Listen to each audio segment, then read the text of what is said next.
You're about to hear a story that made an entire village shake their heads in disbelief.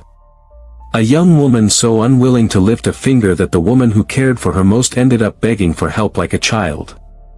Before we go deeper, let us know in the comments where you're watching from. We'd love to hear from you, and if you're new here, click on the subscribe button so you never miss any of our upcoming videos.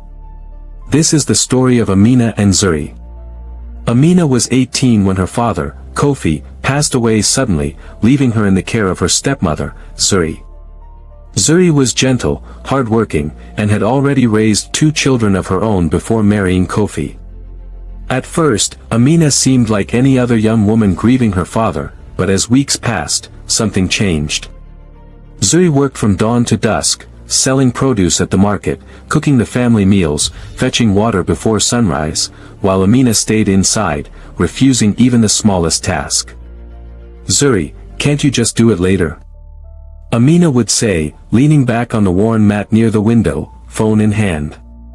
"I'll help once I'm done resting." Days went by like this. Zuri's voice, once warm and encouraging, grew tired. "Amina, the cups need washing," she'd say gently. A minute later, "Amina, could you sweep the compound?" Still, no movement. 6 months later, the market baskets were dusty, the floor was littered with dry leaves, and Zuri's shoulders sagged under exhaustion. One morning she rose before the sun, her feet aching, palms cracked from work. She cooked the food for Amina without complaint, then quietly placed a bowl in front of her and said, voice trembling, "Please, Amina, just help wash the dishes." Amina looked up, startled to see Zuri kneeling, something she had never done in her life. And in that moment the whole village felt the weight of the plea. Neighbors later said they heard nothing but the quiet scrape of Zuri's hands against the earth, asking for help like a child asking for a friend. Amina stood frozen. For the first time she saw the lines of strain on Zuri's face, the dullness in Zuri's eyes from months of doing everything alone. I'm sorry," Amina finally said, voice cracking. There was no anger in Zuri's eyes, just a tired hope.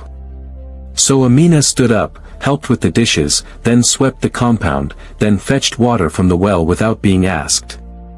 And slowly, day by day, Zuri smiled more, and Amina felt something she had never known, pride in being part of the solution instead of the problem.